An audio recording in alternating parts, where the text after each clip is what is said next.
gasoline and diesel engines. In this session, we will explore the thermodynamics of internal combustion engines. Our outline begins with the historical foundation of the steam engine and the concept of maximum efficiency. From there, we will move into the mechanics of modern gasoline engines, specifically focusing on the four-stroke cycle. We will analyze these processes using the idealized Otto cycle and its pressure-volume diagram. This allows us to compare theoretical efficiency against the performance of real-world engines. Finally, we will discuss diesel engines and how they utilize compression ignition to achieve higher efficiency levels. To understand engine limits, let us look at an example of a steam engine. Imagine a system where a boiler acts as the hot reservoir at 500 Kelvin, and the outside air acts as the cold reservoir at 300 Kelvin. To find the maximum possible efficiency,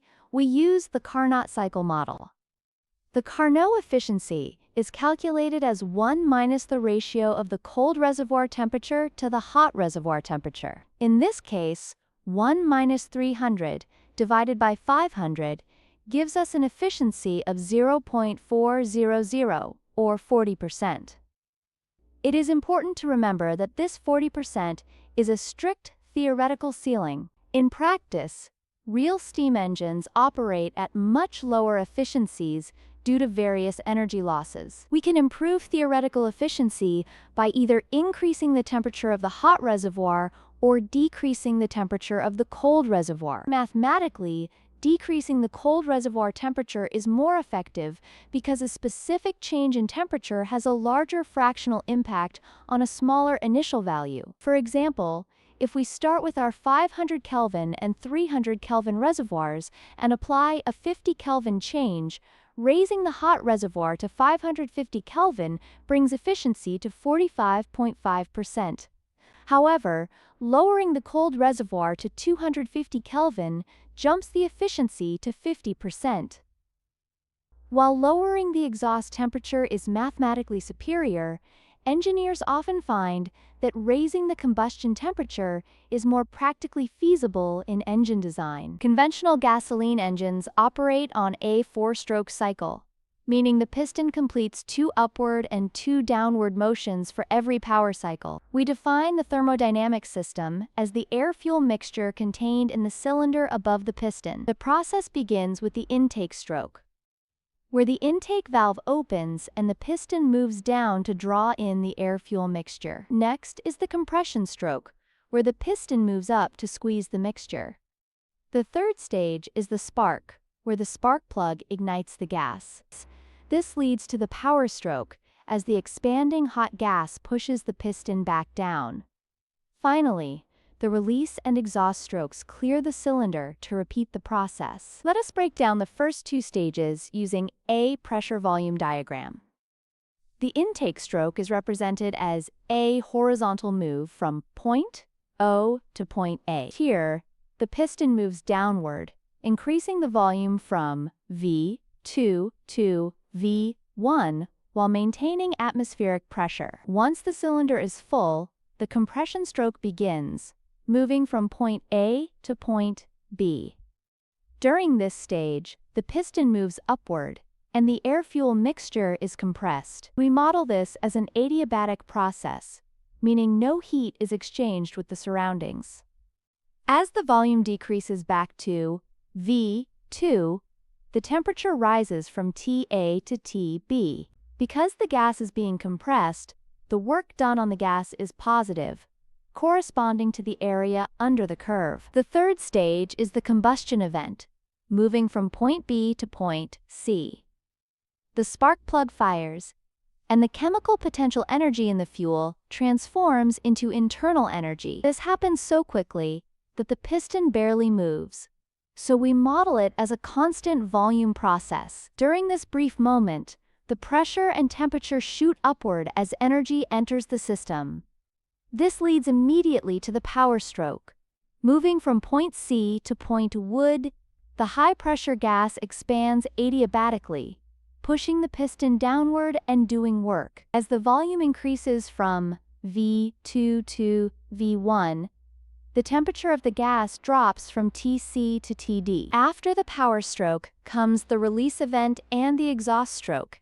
At point D, the exhaust valve opens, and the pressure plummets nearly instantly. We model this release from point D back to point A as occurring at A constant volume.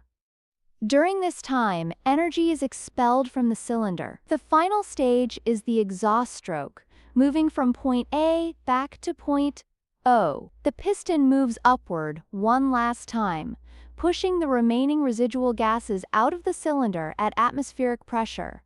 This reduces the volume from V1 back to V2. At this point, the cylinder is clear, and the entire cycle is ready to repeat. The efficiency of the idealized Otto cycle can be expressed with a specific formula. If we assume the air-fuel mixture behaves like an ideal gas, the efficiency equals 1 minus the quantity of 1 divided by the compression ratio raised to the power of gamma minus 1. The compression ratio is the ratio of the maximum volume, V1, to the minimum volume, V2, while gamma is the ratio of molar-specific heats. This formula shows that higher compression ratios lead to higher efficiency. For a standard ratio of 8 and a gamma of 1.4, the theoretical efficiency is 56%.